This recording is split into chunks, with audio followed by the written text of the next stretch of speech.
السلام علیکم ناظرین، میں ہوں آپ کا میزبان اختر شاہین رند اور آپ دیکھ رہے ہیں میٹرو میٹرز۔ ناظرین، سیلاب کی تباہ کاریوں کے حوالے سے تو آپ کو آگاہی ہم دیتے رہے ہیں اور وہاں کے لوگوں کے مسائل کے بارے میں بھی ہم نے آپ کو بتایا ہے۔ سیلاب متاثرین کے لیے جہاں مقامی طور پر این جی اوز اور دیگر افراد سرگرم رہے ہیں، وہیں انٹرنیشنل کمیونٹی بھی مدد کو پہنچی ہے۔ مختلف ممالک کی جانب سے بھی گرانٹس پہنچی ہیں، اور ایک اور خوش آئند بات یہ ہے کہ لائنز کلب سویڈن کی جانب سے بھی ان سیلاب متاثرین کے لیے ٹینٹس بھجوائے گئے، اور یہاں پر وہ ٹینٹس جو ہیں ان کی تنصیب کا کام بھی مکمل ہو چکا ہے، اور وہ متاثرین کے حوالے بھی کر دیے گئے ہیں جہاں پہ انہوں نے رہائش بھی اختیار کر لی ہے۔ یہ جو ایک ٹاسک ہے، یہ ایک بہت بڑا ٹاسک تھا، اور اس کو پورا کرنا کوئی آسان کام نہیں تھا، لیکن اس ٹاسک کے لیے لائنز کلب نے ملک خدابخش صاحب کو گرانٹ ایڈمنسٹریٹر مقرر کیا۔ اور ملک خدابخش صاحب ایک معروف نام ہے، معروف بزنس مین ہیں، سماجی شخصیت ہیں، چیئرمین ہیں ملک گروپ آف کمپنیز کے، اور اس کے علاوہ اور ان کے پاس اور بھی بہت سارے ایوارڈز ہیں، بہت سارے ٹائٹلز ہیں ان کے نام۔ ہمارے ساتھ اس وقت اسٹوڈیو موجود ہیں ملک خدابخش صاحب، ہم ان سے مزید بات کرتے ہیں۔ السلام علیکم ملک صاحب۔ وعلیکم السلام۔ بہت شکریہ، آپ نے ٹائم نکالا ہمارے لیے۔ تھینک یو، آپ نے بلایا۔ ملک صاحب، پہلے تو لائنز کلب کے بارے میں تھوڑا سا بتائیے کہ اس کا کیا اسٹرکچر ہے اور یہ کیسے ہوتا ہے؟ لائنز کلب ایک آرگنائزیشن ہے، non governmental, non political, number 1 social organisation in the world Lions Club ہے۔ یہ تقریباً 15 لاکھ ممبر ہیں اس کے، اور 50,000 اس کے لائنز کلب ہیں، اور یہ اپنے سوشل انسانی خدمت کے لیے دنیا میں نمبر 1 آرگنائزیشن ہے، اور ویری ٹرانسپیرنٹ۔ سب سے بڑا اس کا ترا امتیاز جو ہے کہ ایک ٹرانسپیرنٹ آرگنائزیشن ہے، اور اس کے آپ پاکستان کے پوری دنیا میں یہ 114 ممالک پہ اس وقت نیشن میں ہے۔ تو ممبر میں نے آپ کو بتایا کہ 15 لاکھ ممبر ہیں اور 50,000 کلب ہیں۔ اور آپ نے کس کس پوزیشن پہ سرو کیا ہے لائنز کلب میں؟ آپ تو ماشاءاللہ بہت عرصے سے کام کر رہے ہیں۔ 1982 میں، فروری 82 میں لائن بنا، اور اس کی وجہ بننے کی کیا تھی کہ لائنز کلب والے یہ کورنیا گرافٹنگ، آنکھوں کے آپریشن پہ کام کر رہے تھے۔ تو جس بلڈنگ میں میکلور روڈ پہ میری بلڈنگ تھی، اسی میں ایک لائن کلب کے سیکٹری کا آفس تھا۔ انور انجانی صاحب ابھی فوت ہو گئے ہیں، وہ میرے استاد بھی ہیں۔ انہوں نے مجھے انوائٹ کیا کہ یہ ہم کام کرتے ہیں، تو مجھے سمجھ نہیں آئی۔ میں کہا یار مجھے دکھائیں، تو وہ ایک آپریشن ہو رہا تھا، وہ ایک ہاسپٹل میں مجھے لے گئے۔ اس کی کورنیا گرافٹنگ، پنجابی خاتون تھی، اس کی کورنیا گرافٹنگ ہوئی، اور اس کو جب آپریشن ہو گیا تو اس کو پٹی باندھ دی گئی، اور کہا گیا کہ 14 دن کے بعد یہ پٹی کھلے گی۔ پھر 14 دن کے بعد مجھے بھی انٹرسٹ ہو گیا کہ یہ دیکھوں کیسے ہوتا ہے۔ میں ان کے ساتھ گیا، پٹی کھلی، جب اس کو نظر آنے لگا تو وہ دعائیں دینے لگی، اور کہ لائن کو، اس کو لائن کہنا بھی نہیں بیچاری کو آتا تھا۔ بہرحال ان کی اس اپنی قمیض کا پلو اٹھا کے وہ دعائیں دے رہی تھی کہ مجھے نظر آنے لگ گیا۔ اس سے متاثر ہو کے میں لائن کلب کو جوائن کیا۔ پھر میں کلب کا پریزیڈنٹ بنا۔ کلب کا پریزیڈنٹ بننے کے بعد آغا خان میں ایک بلڈ بینک بنایا، اب بھی چل رہا ہے، جو کم از کم بھی اس وقت 35 کروڑ کی مالیت کا پرووائڈ، اور ایشیا کا سب سے بڑا بلڈ بینک ہے۔ ضیاء الحق صاحب سے اس کا افتتاح کرایا۔ ضیاء الحق صاحب نے 2 ایمبولینس بھی ہمیں ڈونیٹ کی۔ تو اس طرح سے آیا۔ پھر میں کلب کا پریزیڈنٹ ہونے کے بعد پھر ایک آربس ہاسپٹل منگوایا ہم نے۔ پہلے بھی لاہور آیا تھا تو اس کی کوئی یوٹیلائزیشن نہیں، تو ہم نے ضیاء الحق کو ریکویسٹ کی کہ آپ ہمیں یہ منگا کے دیں، تو یہ کراچی بہت بڑا شہر ہے، یہاں ہمارے کام آئے گا، ہم لوگوں کی خدمت کر سکے۔ تو انہوں نے منگا دیا، وہ آ گیا۔ وہ ہماری پہلے تو اس کو فنڈنگ دی گئی گورنمنٹ نے۔ Doctor Jazbi was the health minister, انہوں نے 14 لاکھ اس کے لیے۔ تو وہاں ان کی ایک پبلک آفیسر آ گئی، خاتون گوری، میں اس میں شیرٹن میں ٹھہری، اس نے ہمیں بلایا، ہمارے اس کے پاس پتے تھے، بلایا۔ اس نے کہا کہ گورنمنٹ کیا ہو کہ لائن کو یہ پروجیکٹ کرنا چاہیے۔ تو ہم نے وہ ان کے فنڈ سیز کرا دیے، ہم نے اس کو ٹیک اپ کیا۔ پہلا ڈنر میں نے اپنے گھر پہ کیا، دوسرا ڈنر امریکہ کے ایمبیسڈر کے گھر پہ ہوا۔ اس طرح دوستوں نے بات دیا۔ 15 دن وہ جہاز یہاں رہا، اور یہ کام چلتا رہا، اور لوگوں کے آپریشن ہوتے رہے۔ اس میں سب سے بڑا ایڈوانٹیج کیا ہوا؟ اس میں سب سے بڑا ایڈوانٹیج یہ ہوا کہ پہلے 14 دن میں پٹی کھلتی تھی، اچھا وہ امریکن ڈاکٹر نے آ کے ہمارے ڈاکٹروں کو سکھایا پنچنگ سسٹم. رات کو آپریشن ہوا, صبح کوئی پٹی نہیں. اچھا تو اب وہ سب اس کے بعد سے کیا بڑا بینیفٹ تھا. تو یہاں سے ہوا. پھر اس کے بعد میں زون چیئرمین, پھر ریجن چیئرمین, پھر وائس ڈسٹرکٹ گورنر, پھر گورنر, پھر کونسل چیئرمین, پھر ڈائریکٹر میں بورڈ. 2007 میں 2009 میں شکاگو میں تو یہ ہسٹری ہے.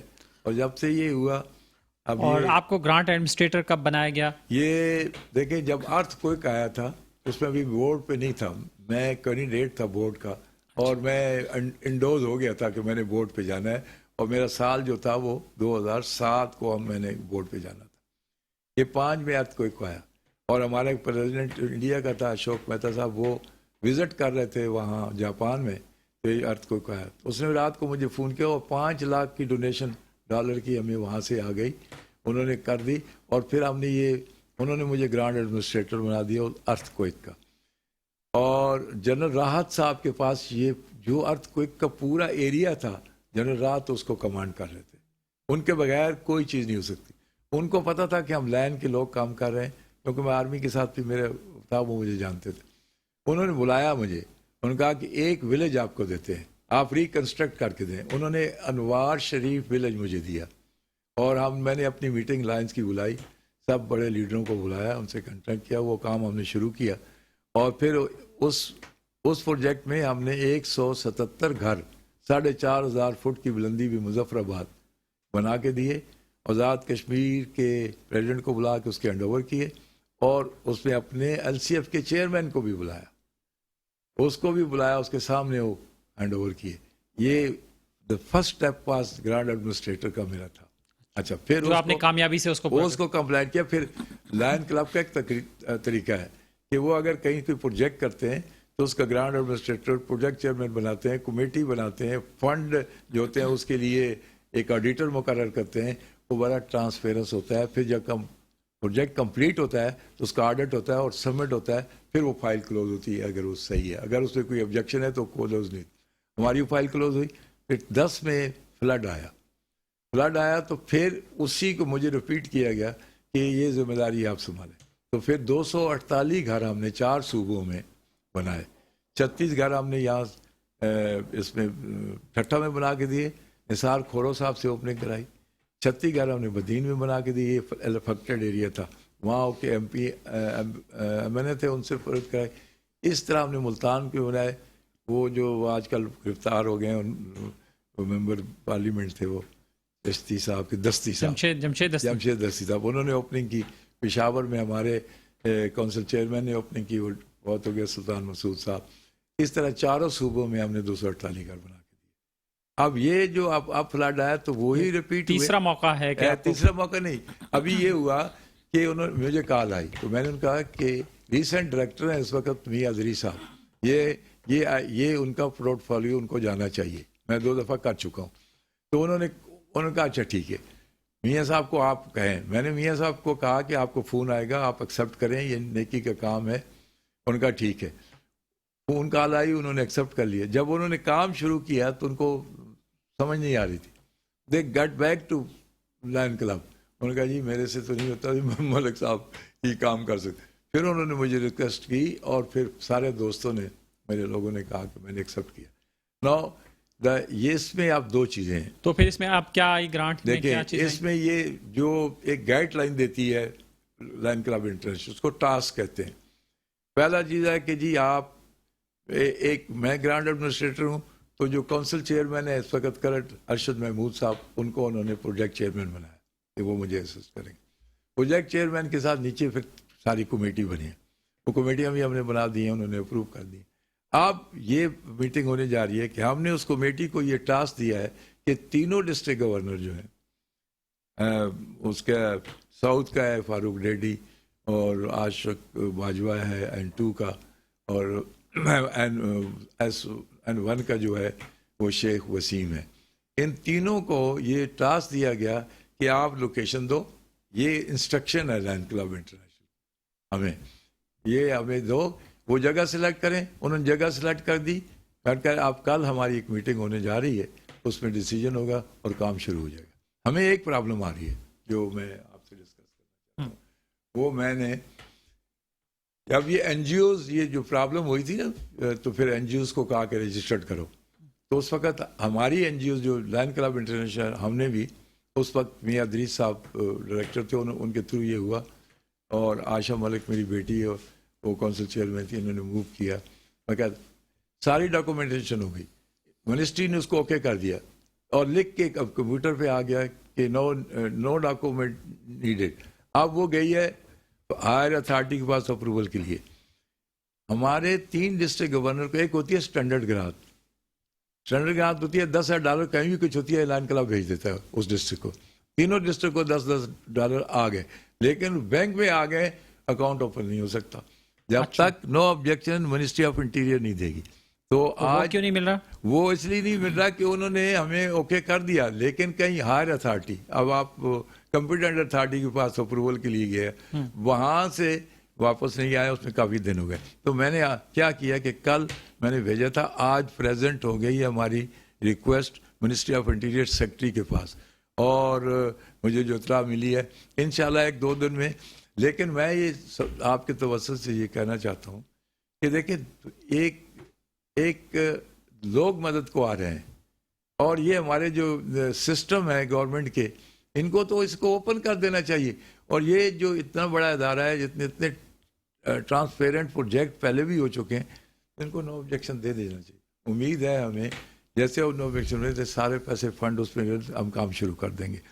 اس کے باوجود ایک اور بات ہے, ابھی بہت سارے لوگ ہمیں اپروچ کر رہے ہیں پیسے دینے کے لیے, کوئی یوز پلات دینے کے لیے کر رہا ہے, کوئی اور چیزیں دینے. آپ یقین کریں جب میں گورنر تھا تو یہاں ایک جہاز میں جاتے ہوئے ایک کپتان تھا, اس نے میرا لیبل پہ دیکھی لائن کی, تو اس نے مجھے کیبنٹ بلا لیا. اس نے کہا میرے پاس 42 بیڈ کا ہاسپٹل ہے اور میں آپ کو دینا چاہتا ہوں.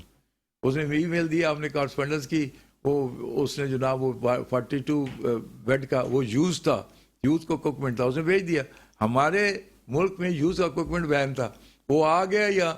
پھر ہم نے کوشش کی تو Yusuf Abdullah was the C B H chairman, تو ہم نے اس کو ریکویسٹ کی کہ یہ آ گیا, آپ کیا کریں, تو واپس کیسے جائے گا. تو انہوں نے کوشش کر کے ہمیں اسپیشل پرمیشن دی, اور داریوں کو ہم نے وہ 42 بیڈ کا ہاسپٹل دے دیا. اب بھی ان کے یہاں وہ لگا ہوا ہے. دیکھیں یہ لائنس کلب کے لوگ اس طرح سے کام. اور یہ جو آپ نے ٹینٹ کتنے لگائے ہیں آپ نے, یہ ٹینٹ 304 ٹینٹ ہیں, یہ سویڈش کا تحفہ ہے. اور یہ ہمارے 2 lines club Swedish line club, ہمارے 2 جو لوگ ہیں جن کی یہ ساری مرہون محنت ہے, وہ پاس کونسل چیئرمین ظفر اقبال صاحب, اور ہمارے جو کرنٹ ڈائریکٹر ہیں اس وقت ساؤتھ کے, وہ ہیں ڈی جی ہیں ڈسٹرکٹ گورنر, ان کا فاروق ڈیڈی صاحب. ان کی یہ محنت سے سارے کام ہوا, کوآرڈینیشن ہوئے. پھر یہ کنسائنمنٹ آ گئی. جب کنسائنمنٹ آ گئی تو آپ کو پتا ہے کہ این ڈی ایم اس کو قبضہ کرتی ہے, انہوں نے اپنے اس پہ لے لیا, اور پھر انہوں نے کہا کہ بھائی ہم جہاں کہیں گے آپ وہاں لگیں گے. پھر ان کی انسٹرکشن پہ یہ نصیر آباد میں لاڑکانہ کے پاس, اور یہ بڑا آپ سنیں تو حیران ہوں گے لوگ, اسکرین پہ نظر آ رہا ہے, اسکرین پہ نظر بھی آ رہا ہے. یہاں سے 2 ٹرکوں میں سامان لدا کے army, Sindh ریجر, N D M اے کے لوگ, ہمارے دونوں لوگ ظفر اقبال اور فاروق ڈیڈی کو ساتھ لے کے, یہ جناب 12 گھنٹے کا سفر کر کے یہ لوگ گئے. 12 ہمت کی بات. ہمارے لوگ یہ کہتے ہیں کہ ہماری ہڈیوں میں درد ہو رہا ہے. ہمارا گورنر اور ہمارا کونسل چیئر پرسن ظفر یہی پہنچے. رات کو آرمی نے اپنے پاس ٹھہرایا انڈر سیکیورٹی, صبح لے کے گئے نصیر آباد کے. نصیر آباد میں یہ ٹینٹ وہاں لگائے گئے, اور یہ آرمی اور رینجرز, اور آپ اپنے اس میں دیکھیں گے آپ ویڈیو میں اسکرین پہ نظر آ رہا ہے, سارے وہ لگا رہے. میں سلوٹ کرتا ہوں ان کو کہ کس آرگنائز طریقے سے وہ جگہ پہلے انہوں نے بنائی. پھر اور یہ ٹینٹ اتنے اچھے ہیں کہ آپ پورے پاکستان میں گھومے پھریں کہ ایسے ٹینٹ آپ کو نہیں ملیں گے. اتنے سائنٹیفک طریقے سے سویڈش والوں نے بنائے. اور میں آپ کو یہ بتاؤں کہ جب ارتھ کو آیا تھا اس وقت بھی انہوں نے ہمیں 260 دیے تھے, اور اس کے ساتھ ایک ہمیں چولہے دیے تھے جس کے اندر جلنے کے لیے. تو دے آر گریٹ پیپل. اب اس وقت بہت سارے لوگ ہمیں کنٹیکٹ کر رہے ہیں, کوئی یوز کپڑے دینے کو کر رہا ہے, پیسے دینے والے تو ہم لے نہیں رہے. کہ ہم ان کو کہا ہے کہ دیکھو ہم کیسے لیں؟ اپنے اکاؤنٹ میں تو ہم لے نہیں سکتے، اور نہ وہ دینے آن دیں گے، نہیں تو انکوائریاں شروع ہو جائیں گی۔ ہم نے کہا جیسے ہمارا اکاؤنٹ کھلتا ہے ہم سب کے اتنے پیسے آئیں گے، اور ہمارا جو لائن کلب انٹرنیشنل جنہوں نے $2 لاکھ ہمیں دیے ہیں ان 100 گھر بنانے کے لیے، اس کو انہوں نے کمیٹی کو کہا ہے کہ جناب باقی جلدی جلدی کرو، ہم اور پیسے دینے کے لیے بتاؤ کتنے چاہیے۔ بڑی بات ہے۔ اس وقت صرف یہ ہے کہ ہمارے اکاؤنٹ کھل جائے، ہمیں نو آبجیکشن مل جائے، اور ہم گورنمنٹ کو ہر چیز ٹرانسپیرنس دینے کے لیے تیار ہے۔ جو پروجیکٹ آئیں گے کیسے پیسے یوز، اس کی کمیٹی ہے اور اس کمیٹی یوز کرتی ہے، اور اس کے ایک سسٹم ہے کہ جی 3 سیگنیٹری ہوں گے، اس میں ایک جو ہے مانیٹری ہے، جو کیبنٹ کا ملٹیپل کونسل کا ٹریئرار ہے، وہ اس کا ایک تو یہ ہوگا، 2 کوئی بھی ہو سکتے ہیں، پھر اس کا آڈٹ ہوگا، اور اس کمیٹی کی بغیر اجازت کے ایک پیسہ بھی کہیں خرچ نہیں ہو سکتا۔ تو یہ گورنمنٹ کو یہ چاہیے کہ جب ایسے باہر سے ایسے ادارے جو نامور ادارے ہیں، ان کو فوری طور پہ ان کی کوئی بھی اگر ہچ ہے ٹیکنیکلی اکاؤنٹ اوپننگ میں یا ان کی رجسٹریشن میں، یا ہم نے تو ہر چیز مکمل کر کے دی ہوئی ہے، تو یہ بڑی ہیلپ ہوگی، اور پاکستان کی بھی ہیلپ ہوگی کہ لوگ پاکستان کو دینا چاہتے ہیں، اور ان لوگوں کو دینا چاہتے ہیں جو نیٹ اینڈ کلین ہے، جن کی سارے سسٹم ٹرانسپیرنٹ ہے۔ Lion Club International transparent organisation ہے دنیا کی مانی۔ ملک صاحب یہ بتائیں کہ یو این کے سیکرٹری جنرل بھی آئے یہاں پر، اور بھی غیر ملکی وفود نے دورے کیے، تو اس سے بھی آپ سمجھتے ہیں کہ اس ایشو کو ورلڈ اوور ہائی لائٹ کرنے میں مدد ملے گا؟ میں یہ سمجھتا ہوں کہ جو سیکرٹری جنرل صاحب یو این او کے آئے، میں سمجھتا ہوں کہ وہ ایک گریٹ آدمی تھا۔ اس نے جو کچھ یہاں سے دیکھا ہے وداؤٹ اینی پالیٹکس، اس نے اس سے بڑھ کے ایکسپلین کیا ہے، اور پوری دنیا کو کنونس کیا ہے کہ جی پاکستان کی مدد کرو۔ اس سے زیادہ آپ نے اس کی ٹی وی پہ سنی ہوگی اس کی ساری بات، اور میں اس کو سلوٹ، ایسے لگا تھا وہ ٹرو نمائندگی کی انہوں نے میں پاکستان کہتا ہوں میں اس کو سلوٹ کرتا ہوں، اور میری دعا ہے کہ اللہ تعالیٰ اس کو اس کے سارے معاملے ٹھیک کرے۔ اس نے پاکستان کی بڑی مدد کی ہے، اور جو سارے ممالک پاکستان کی ہیلپ کرنے کو آ رہے ہیں، اور جنہوں نے پہلے تھوڑے فنڈ دیے تھے وہ ڈبل کر کے دے رہے ہیں، تو کریڈٹ گوز ٹو ہم۔ اس نے ایکسپلین کیا کہ پھر آپ کے پرائم منسٹر صاحب جو گئے ہیں، انہوں نے بڑا کام کیا۔ ہم تو سیاسی لوگ نہیں ہیں، ہم تو ٹھیک بات کرنے والے، ہم امپریس ہیں اس بات سے کہ ایک آدمی نے کافی پاکستان کی نمائندگی وہاں کی ہے، اور اچھی طرح پاکستان کی پرابلمز کو پینٹ کیا ہے، اور لوگ امپریس ہوئے ہیں۔ آج دیکھیں کوئی خبر سن رہا تھا کہ ان کو کوئی نمائندگی دی گئی ہے، پریزیڈنٹ بنایا گیا کسی نے، تو جب وہ کہتے ہیں کام بولتا ہے، جب آپ کام کریں گے نا تو وہ سمجھ آئے گا۔ آپ جھوٹ بولیں گے، آپ لفاظی کریں گے، وہ نہیں چلے گا، ایکسپوز ہو جائیں گے آپ۔ اور یہ جو 100 گھر ہیں، یہ آپ نے کہاں بنانے کا ارادہ ہے جی آپ کا؟ یہ 100 آج کمیٹی کی ابھی میرے پاس آئی ہے رپورٹ کہ انہوں نے تینوں ڈسٹرکٹ نے اپنی اپنی جگہ دی ہیں۔ اچھا، ہر ایک نے ملتان کے نزدیک دی ہے، اور ایک نے سندھ میں دی ہے، ایک نے پنجاب میں دی ہے۔ تو ان تینوں نے اپنے تینوں ہمارے گورنرز جو ہیں، جو اس وقت وردی گورنر ہیں تینوں ڈسٹرکٹ کے، N1 N2 اینڈ ساؤتھ کے، انہوں نے اپنی اپنی نمائندگی بھی دے دی ہے، اور سب کمیٹی بھی بنا دی ہے۔ وہ سب کمیٹی کیا کرے گی کہ مین کمیٹی تو ہماری ہے جس کو میں ہیڈ کر رہا ہوں، اور پروجیکٹ چیئرمین ارشد صاحب ہیں جو کونسل چیئرمین بھی ہیں، اور تینوں گورنر جو ہیں ان کی سب کمیٹی ہوں گی کہ اس ایریا میں کام کریں گی جہاں کنسٹرکشن ہو رہی ہے، وہ لوکل جو سپورٹ ہے وہ دیں گی وہاں سے، تاکہ یہ کام جلدی ہو۔ چلیں زبردست، بس آپ سے آخری سوال یہ ہوگا کہ لائنز کلب میں جتنے لوگ کام کرتے ہیں بشمول آپ کے بھی، سب والنٹیرلی کام کرتے ہیں؟ جی بالکل، لائن کلب کا دیکھیں جی مشن ہی ہے، یہاں تو وہی لوگ آ گئے۔ آپ یہ دونوں آدمی جو گئے ہیں، آپ اندازہ لگاؤ، ظفر اقبال پاس کونسل چیئرمین ایک بزنس مین آدمی ہے، اس کی ایک اپنی کمپنی ہے، اس کی ایک اپنا اسٹیٹس ہے، اور دوسرا ہمارا گورنر ہے جو اس سال کا گورنر فاروق ڈیڈی، یہ کیا ان کو پڑا تھا، اتنی محنت انہوں نے کی ہے۔ میں سمجھو میں ان کو سلوٹ کرتا ہوں اس لیے کہ انہوں نے اتنی محنت کی ہے، اور 2 آدمی کہاں یار سفر کر کر کے، اور این ڈی ایم اے، آرمی اور رینجر کے انڈر کنٹرول اس طرح انہوں نے سیکیورٹی میں رکھا ان کو، اور وہ ابھی تک بھی آپ یقین جانے کہ ان کی تھکاوٹ نہیں ہوتی ہے۔ اور پھر یہ 154 وہاں لگ گئے ہیں، 150 لگ گئے ہیں نصیر آباد میں، اور 154 سبی میں لگا رہے ہیں۔ اچھا، اب وہ دیکھیں یہ این ڈی ایم اے کی اپنی ریکوائرمنٹ ہے، اس میں ہم کچھ نہیں کر سکتے. لائن کلب کچھ نہیں, وہ جہاں کہیں گے وہاں لگا. چلے اچھے, جہاں بھی لگیں گے ضرورت مندوں کے کام ہم آئیں گے. صرف ہمارے لائن کلب کی تسلی ہے کہ ہمارے سامنے لگ جائیں, تو وہ ہمارے سامنے, اور وی آر ویری سیٹسفائیڈ. ہمارے یہ دونوں نمائندے جو ہے اتنی تعریف کرتے ہیں, ظفر صاحب اور عروق صاحب کی آرمی نے اتنا ان کو خیال کیا ہے, اتنا ان کو رسپیکٹ دی ہے, اتنا ان کو یہ تو اچھی سیکیورٹی دی ہے. اور یہ ہم بھی کہتے ہیں کہ دیکھیں سیاسی لوگ کچھ بھی کہیں, لیکن یہ آرمی فورسز جو ہے, جو جب بھی کوئی مشکل وقت آتا ہے یہ بہت کام کرتی ہے. اس میں تو کوئی شک بہت نہیں, کام کر رہے ہیں, اس میں کوئی شک نہیں ہے. بہت شکریہ آپ کا ملک خداوند صاحب, آپ لوگ بہت عظیم کام کر رہے ہیں اور اللہ پاک آپ کو اس کا اجر دیں اور کامیابی عطا فرمائیں. ناظرین, ہم نے گفتگو کی جناب ملک خداوند صاحب سے جو کہ گرانٹ ایڈمنسٹریٹر ہیں, اور انہوں نے ایکسپلین کیا ساری چیزیں کہ گرانٹ کیسے آ رہی ہے, کیا ہو رہا ہے. جو flood relief and reconstruction committee ہے اس کے گرانٹ ایڈمنسٹریٹر ہیں ملک خداوند صاحب. اور ناظرین, یہ وقت ہوا ایک بریک کا, اور بریک کے بعد دوبارہ حاضر ہوتے ہیں.